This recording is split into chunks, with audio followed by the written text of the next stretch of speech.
हाय नमस्कार दोस्तों, स्वागत है आप लोगों का फिर से एक बार मेरे यूट्यूब चैनल शेयर विद अरूप में। तो दोस्तों आज सैमुल संगमा और रोजी संगमा के बारे में फिर से बात करूंगा और ये मेरा इस टॉपिक पे आखिरी वीडियो है, लास्ट वीडियो है। और जब तक इस मामले में कोई भी ऑफिशियल अपडेट नहीं आ जाता तब तक जो है मैं इस पर कोई वीडियो नहीं बनाऊँगा। और जो है ख़ास तौर पर सैमुल संगमा के पेरेंट्स की तरफ से भी मुझे कहा गया है कि जो है जब तक ऑफिशियली कोई स्टेटमेंट नहीं आता है तो आप जो है इस पर कोई वीडियो ना बनाए तो ही अच्छा होगा। तो मैं उनके बातों का भी सम्मान करता हूँ और जो है इस वीडियो में मैं जो कुछ भी आप जो कहने जा रहा हूँ वो है मेरा जो है पर्सनल राय है। मैंने खुद एनालाइज़ किया है, मैंने खुद कई सारे आर्टिकल्स पढ़े हैं इस पूरे मामले में सीबीआई के बारे में, तो उसके बारे में मैं बताने जा रहा हूँ आप लोगों को।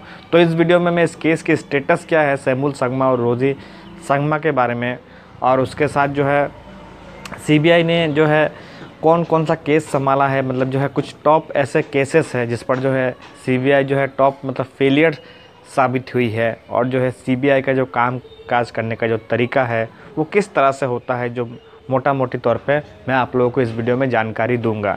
तो इससे आपको साफ पता चल जाएगा कि इस केस को जो हैंडल होने में, इसको पूरा होने में जो है कितना वक्त लगेगा। क्योंकि बहुत सारे लोग जो है ऐसे कमेंट करके मुझसे पूछ रहे हैं और पूछते रहते हैं, हमेशा सवाल आता है कि सैमुल और रोजी का केस का क्या हुआ, इस केस में क्या होगा। तो इस तरह की चीज़ें जो है बहुत लोग जो है सवाल पूछते हैं।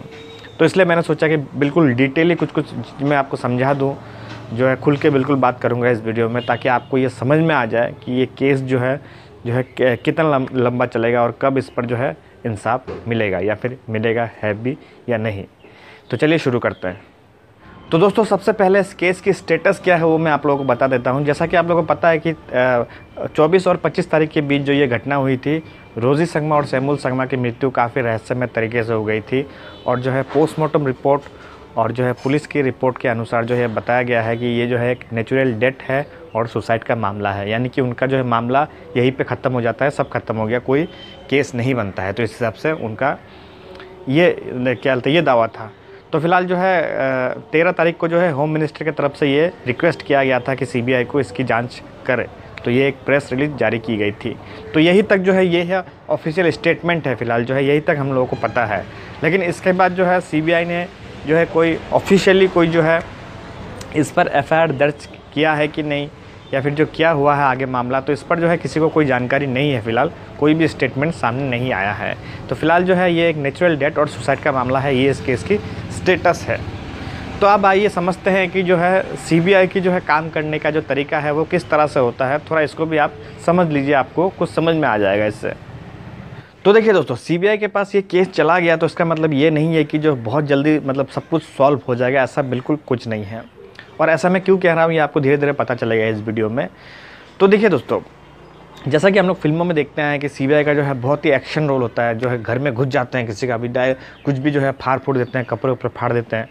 मेरा मतलब कपड़े उपड़े नहीं फाड़ते, जैसे कि सोफ़ा वफ़ा फाड़ देते हैं और सब कुछ जांच करते हैं, इस तरह से करते हैं। तो ऐसा रियल लाइफ में बिल्कुल नहीं होता है। रियल लाइफ में जो है बहुत अलग होता है, सब कुछ सिस्टमेटिक वे में होता है। तो सीबीआई को कुछ भी, जैसे कि किसी भी चीज़ का सर्च अगर करना होगा, कहीं पे जाके जो कुछ जांच करना होगा, तो उसके सबसे पहले जो है सीबीआई को जो है रेड करने के लिए कोर्ट से जो है ऑर्डर पास कराना पड़ता है। कि कोर्ट से जब ऑर्डर होगा तभी जाके वो कहीं पे रेड कर सकता है, तभी जाकर जो है वो कुछ भी सबूत इकट्ठा कर सकता है कहीं घुस के। तो ऐसे जो है बिना परमिशन का सीबीआई कुछ नहीं कर सकता है। तो दूसरी बात, सीबीआई के ऊपर ऑलरेडी हमारे देश में बहुत सारे केस जो है ऐसे पेंडिंग पड़े हुए हैं सीबीआई के पास, और सीबीआई के पास मतलब बिल्कुल फुर्सत ही नहीं है जो है कुछ मतलब एक्स्ट्रा चीज़, मतलब टाइम वेस्ट करने का एक तरह से आप कह सकते हैं। सीबीआई को साल में जो है 13 महीने की जो है तनख्वाह दी जाती है सीबीआई ऑफिसर्स को, यहाँ तक कि सैटरडे संडे को भी उनको छुट्टी नहीं दी जाती है। तो यानी कि 13 महीना पेमेंट उनको दिया जाता है, यानी कि कितना वर्कलोड है उनके ऊपर ये आप समझ सकते हैं। तो आप जो है सीबीआई का जो है डायरेक्टर चुना जाता है उसके बारे में आप जान लीजिए। सीबीआई का जो डायरेक्टर होता है वो जो है हमारे जो प्राइम मिनिस्टर होता है, जो उस मीटिंग में होता है, प्राइम मिनिस्टर होते हैं, और जो है चीफ जस्टिस ऑफ इंडिया होते हैं साथ में, और जो है अपोजिशन का जो लीडर होता है वो होता है। तो ये तीनों जो बैठ के जो है ये तीनों डिसाइड करते हैं कि जो है सीबीआई का डायरेक्टर कौन बनेगा।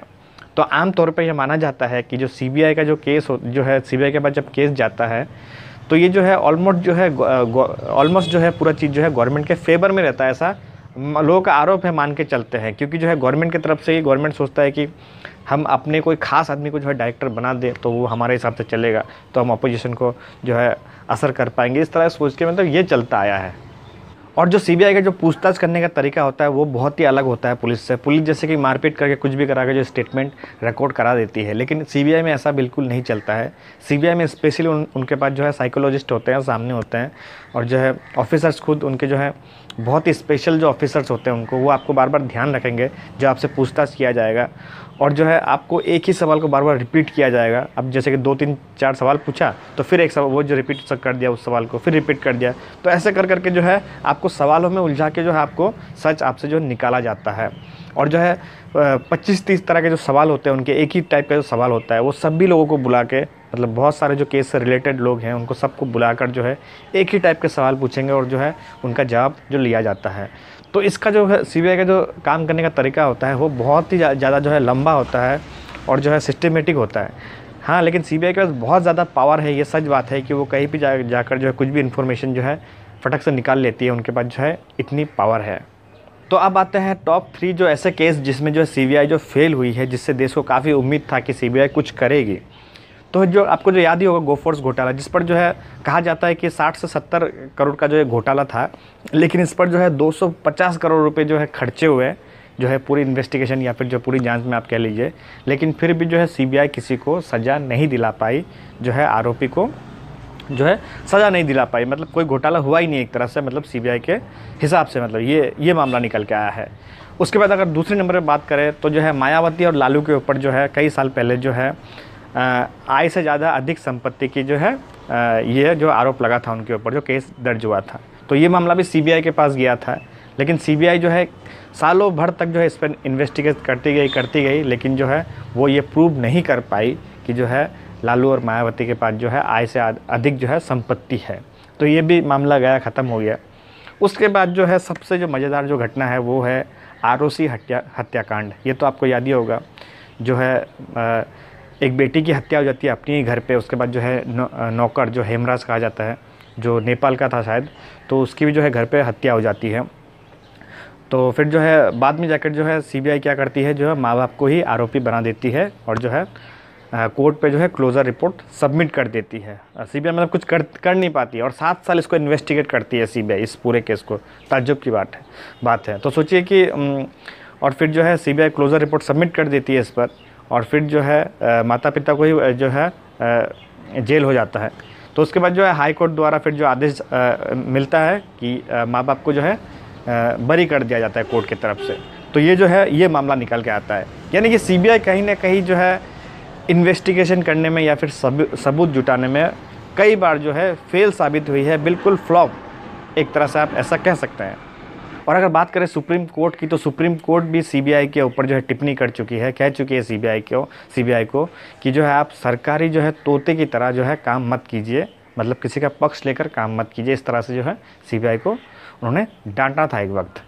तो इस तरह के जो है आरोप लग चुके हैं सीबीआई के ऊपर। तो इस केस से मेरा यही मतलब है, मतलब मेरा कहने का मतलब यही है कि जो अगर आप सोच रहे हैं कि जो है सैमुअल संगमा और रोजी संगमा के इस मामले को अगर सीबीआई को दे दी गई है तो यह इंसाफ जल्द ही मिल जाएगा, तो ऐसा बिल्कुल नहीं है, ये आपकी गलतफहमी है, जो कि सच है। मैं सच बता रहा हूँ, आपको शायद चुभ सकता है सच, लेकिन जो है अब ये केस जो है सालों भर चल सकता है। कितना लंबा चलेगा ये कोई नहीं कह सकता है, क्योंकि अगर पुलिस की बात करें तो पुलिस को 90 दिनों में कोर्ट पे चार्जशीट जमा करने का जो है उनका जो डेडलाइन होता है एक, उस पर थोड़ा वक्त मांग सकती है पुलिस। लेकिन सीबीआई के पास जो है ऐसा कोई मेरा हिसाब से डेडलाइन नहीं है। उनको जो है अपना पूरा खुली छूट दी जाती है उनको कि आप एक स्टेट से दूसरे स्टेट जा सकते हैं, आप जो है इस केस की जो है कोई भी केस हो उसकी सुनवाई जो है आप कर सकते हैं अपने तरीक़े से, मतलब बहुत ज़्यादा मतलब प्रेशर नहीं होता है। तो जो है अब जो है किसी केस के ऊपर अगर सोचिए कि सीबीआई के ऊपर प्रेशर ही नहीं है, मतलब और जो ख़ास तौर पे केस नॉर्थ ईस्ट का है और जो है कॉमन व्यक्ति लोगों का है, तो अब जो है इस पर बार बार कोर्ट पे जाके पिटीशन जो है याचिका कौन दाखिल करेगा और कौन पूछेगा कि जो इंक्वायरी कहाँ तक हुआ है। तो ये जो है बहुत बड़ा मामला है और सीबीआई जो है इस पर जो है कितनी जल्दी काम करती है, तो ये अब जो है कुछ भी चीज़ जो है बाहर नहीं आ रहा है। अब जैसे कि एग्जांपल के तौर पे आप सुशांत सिंह राजपूत के केस को ही ले लीजिए। ये सुशांत सिंह राजपूत का जो केस है, ये कोई छोटा मोटा केस नहीं है। आप मत सोचिए कि छोटा मोटा केस है। इसको जो है सुप्रीम कोर्ट से डायरेक्ट जो है डायरेक्शन मिला है जो है सीबीआई को कि आप इस केस की जांच करें। और जो है सुप्रीम कोर्ट से जो है आदेश मिलने के बाद भी ये जो केस है आज 1 साल से लटका हुआ है। 1 साल से किसी को जेल होता है, फिर जो है उसको बेल मिल जाता है, जेल होता है, बेल मिल जाता है। तो कहीं ना कहीं अगर देखा जाए तो अगर सीबीआई के चार्जशीट में ये पता चलता है जो है सुशांत सिंह ने भी सुसाइड किया है, नेचुरल सुसाइड है, तो सोचिए कि सीबीआई की हालत क्या होने वाली है और क्या छवि होगी इसकी।